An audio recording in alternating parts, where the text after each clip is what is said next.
양부모의 학대로 숨진 생후 16개월 된 입양아 정인이 사건이 다시 수면 위로 올라왔습니다. 학대가 의심된다는 신고에도 경찰이 부실 대응을 한 것으로 밝혀졌습니다. 애도의 물결이 이어지고 있는 가운데 도움의 손길을 받지 못했던 정인이 학대 사건을 정리합니다. 예, 오늘 사건 인물은 양부모에게 장기간 학대를 당해서 숨진 16개월 입양아 정인이입니다. 오늘 체크포인트부터 살펴보죠. 예, 정인아 미안해. 그렇습니다. 공 기자, 이 주말 동안에 진짜 엄청난 또 이야기들이 나오고 있는데 저희가 이거 다루기도 했어요. 예.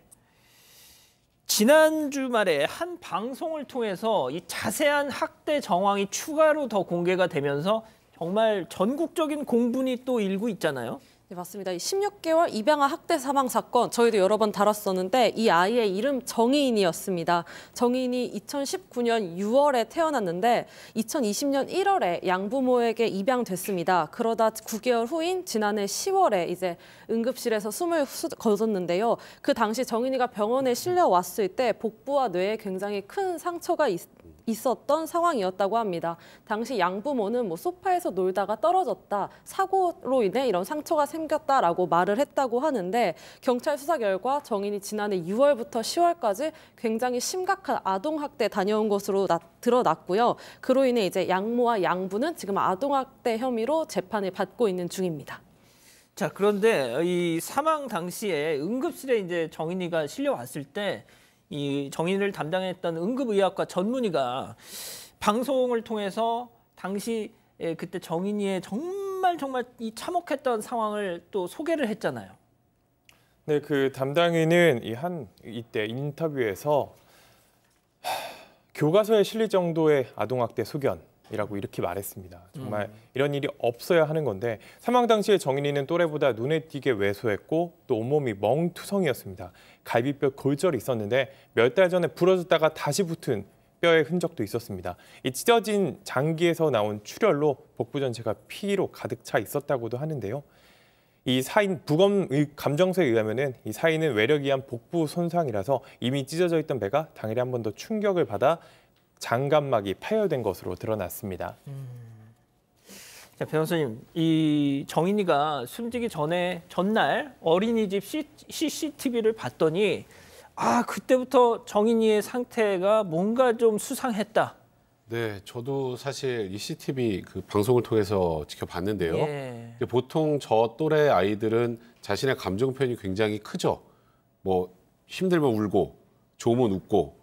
근데 제가 본 영상에서도 정인이가 아무 표정이 없어요. 무표정하게 이제 어린이집 선생님들이 아무래도 좀 이상하니까 정인이가 그냥 어린이집 선생님들 딱 안겨만 있고요. 그러다가 이제 음식물을 먹으려니까 못 먹습니다. 그리고 우유를 먹이려고 하니까 우유 한 모금 마시고 힘이 드는지 막 숨을 헐떡이는 모습이 나오는데 저는 도대체 정인이가 왜 이랬을까라고 저도 보면서 굉장히 의아했었는데 이 관련해서 의사들의 소견으로는 이제 장기가 이제 많이 파열돼 있으면 사실 조금 음식물 먹으면 메스꺼워서 견디기가 힘든 정도의 수준이 된다고 합니다. 그러니까 음식은 도저히 먹지 못했고 우유는 정말 살기 위해서 먹은 거라는 그런 표현을 쓰더라고요. 예. 그리고 이제 이날 정인을 데리러 온 사람은 양부였습니다. 이제 정말 정인이가 무기력하게 가만히 앉아 있다가 양부가 오니까 자연스럽게 천천히 걸어가서 그냥 안겨서 나가는 모습을 봤는데 저 때부터 정인이가 그동안에 얼마나 많은 학대나 이런 것들이 있었는지를 충분히 유추해 볼 수 있는 그런 모습이었던 것 같습니다. 진짜 아이들이 그렇게 지속적으로 학대를 받았더라면 당연하죠. 성인도 마찬가지일 텐데 울거나 보채거나 어떻게든 자기의 이 심정을 표출을 했을 텐데 정인이는 그러지 않았다는 거잖아요. 지금 백 변호사님 얘기가. 이게 도대체 얼마나 힘들었으면 그랬을까 싶은데 이 학대 정황 교수님 좀 어떻게 보십니까? 저도 제 예전에 이 아동 학대, 특히 자기 자녀를 학대해서 사망에 이르게 한 사건들에 많이 투입이 됐었는데요. 거기에서 살아남은 아이들을 제가 이제 만나보니까 그 아이들이 아무리 우리가 나이가 어리고 모른다라고 생각을 하지만 충분히 고통을 다 느끼고 있습니다. 그렇기 때문에 특히 그 이제 자기가 벗어날 수 없다 이 상황을 도무지 내가 어떤 도움을 요청하고 벗어날 수 없다라고 하는 상황을 인식하고 있기 때문에 아주 심각한 무력감을 많이 느끼고 있습니다. 특히 이 아이 같은 경우에는 우리가 16개월밖에 안 됐다라고 생각을 하지만 그 아이가 충분히 얼마나 자기가 벗어날 수 없다라고 하는 이 무력감과 정신적인 고통, 그다음에 신체적인 고통을 같이 경험했는지가 정말 상상을 할 수가 없을 정도로 안타까운 사건입니다. 예.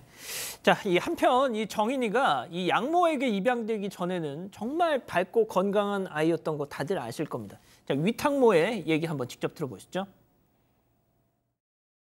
저한테 태어난 지 8일 만에 와서 7개월 사이를 저한테서 살고 왔어요. 그런데 그 갈 때까지 아이가 너무 밝고 건강해서 정말 감기에 한 번 걸린 적이 없던 아이입니다. 양부가 뭐 다리가 오다리여서 마사지를 했다는 게 오다리 아니었어요. 몽고반점이 있는 건 사실인데 그렇게 까맣게까지 굴지도 않았어요. 그리고 갈 때는 피부도 얼굴이 푸해져가지고 너무 예쁠 때 갔거든요. 그 양부모라는 사람들 너무 겉모습이 천사 같았어요. 자기 딸보다 데려가려고 기도를 많이 했다는 둥. 자, 이 기자, 그 양부모란 사람들이 그 아이를 데려갈 때는 좀 잘 키울 거예요. 막 별의별 얘기 다 했을 거 아니에요. 그랬으니까 데려갔겠죠. 왜 그랬을까요, 도대체? 이 검찰은 준비되지 않은 입양에서 온 스트레스가 결국에는 학대까지 이어졌다 이렇게 판단을 했습니다. 이 깊은 고민 없이 친딸과 터울이 적은 영아를 섣불리 입양했다가 스트레스 받아서 결국 학대까지 했다는 건데요. 이 양모는 아이가 밥을 먹지 않아서 화가 나 배를 손으로 때리고 또 들어서 흔들다가 떨어뜨렸다 이런 진술을 한 것으로 전해졌습니다. 그리고 이 양모 같은 경우에는 이제 미국에서 유학한 뒤 해외 입양인을 돕는 일을 했다고 하는데요. 지난해 한 방송국에서는 입양을 적극 권장하는 모습을 보이기도 했습니다. 그리고 이미 심정지 상태였던 정인이를 병원에 데려간다면서 잘 잡히지 않는 콜벤을 부르고 다리가 골절돼서 잘 걷지도 못했던 상태에서는 걸어보라고 시키는 영상까지도 발견이 됐습니다. 자, 권 교수님, 양육 스트레스라는 거 저도 이제 조카들이 많아서 조카들을 이렇게 키우면서 진짜 이걸 내 자식이라고 생각하면 정말 스트레스를 많이 받겠구나라는 생각은 하는데 아니 부모들이 양육 스트레스가 있다고 다 이러지는 않잖아요. 예? 당연히 그렇습니다. 그 양육에 대한 충분한 고민, 그다음에 노력이 같이 이제 병행이 돼야 되고요.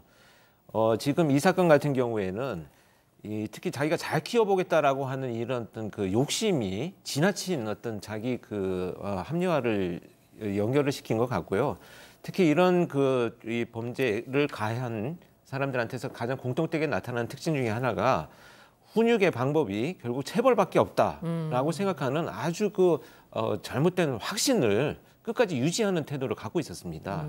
그래서 이 사건도 마찬가지로 본다면 그 감정 통제가 안 된다 이런 얘기들을 하지만 결국은 자기가 잘 키워야 되겠다라고 하는 그 비정상적인 그 욕심을 충족시키기 위해서 체벌, 그다음에 감정 표현 이런 것들로 아이를 양육하게 된 이런 배경이 된 것 같습니다. 예, 변호사님, 일단 아동 학대 치사였단 말이죠, 이 양모한테. 맞습니다. 그런데 많은 지금 여론이 부글부글하는 이유는 왜 도대체 이 살인죄가 아니냐?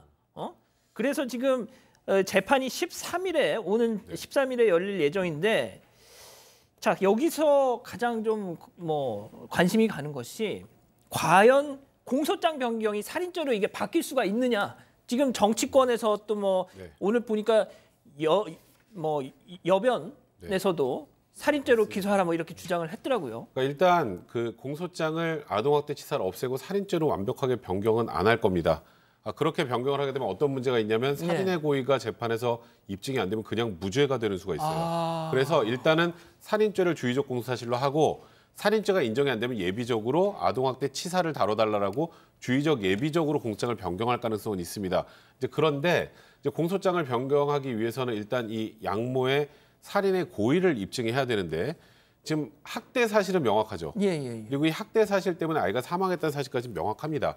그러니까 이 연결고리 과정에서 이 아이가 충분히 죽을 수도 있고 이렇게 때리면 아이가 사망할 수도 있어라는 그 미필적 고의가 있는지 여부를 결국은 이제 입증을 해야 되는 건데 일단 아이의 사인이 장갑막 파열이고 췌장까지 파열이 됐다라고 그런 소견이 나온다면 굉장히 강력한 외력이 행사가 됐었어야 그런 상해가 있을 거라는 추정들이 많이 나오고 있더라고요. 예. 그런 걸 생각해 본다면 일단 재판이 시작되고 나서라도 이건 1심 판결 전까지 언제든지 공소장 변경이 가능하니까 살인죄를 주의적으로 또 예비적으로 아동학대 치사를 하는 그런 공소장 변경이 있을 가능성이 많고, 다만 살인죄하고 아동학대 치사죄가 생각보다 형량이 그렇게 크게 차이 나진 않습니다. 예. 살인죄는 사형이 있죠.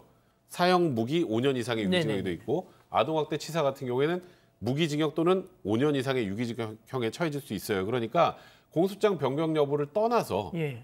어차피 뭐 사형 선고돼도 사형이 집행이 안 되는 상황이니까 그렇죠.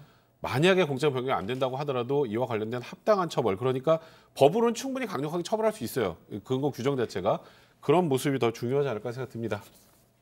예. 자, 공 기자.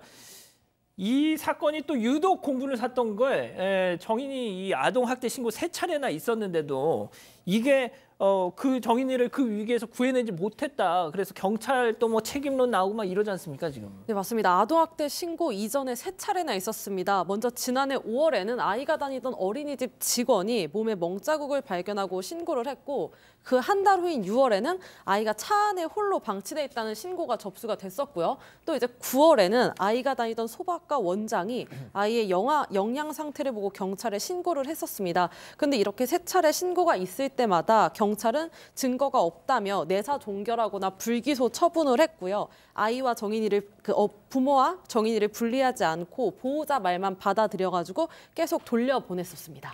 자, 이 기자. 일단 방송 지난주에 있고 나서 이 정인이 추모 물결 지금 막 이어지고 있더라고요. 네, 이 소셜미디어에 정인아 미안해라는 해시태그 운동이 진행 중입니다. 이 대한아동학대방지협회가 정인이를 추모하기 위해 진행하고 있고요.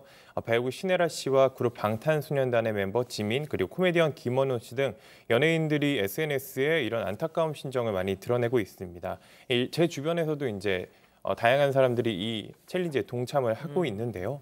이 정인이가 묻힌 이 양평 공원묘지에도 방송 이후에 시민들의 추모 발길이 이어지고 있다고 합니다. 그렇군요. 자, 이 양부모의 학대 속에 짧은 생을 마감한 16개월 이 정인이 이야기 이렇게 마무리하겠습니다. 다음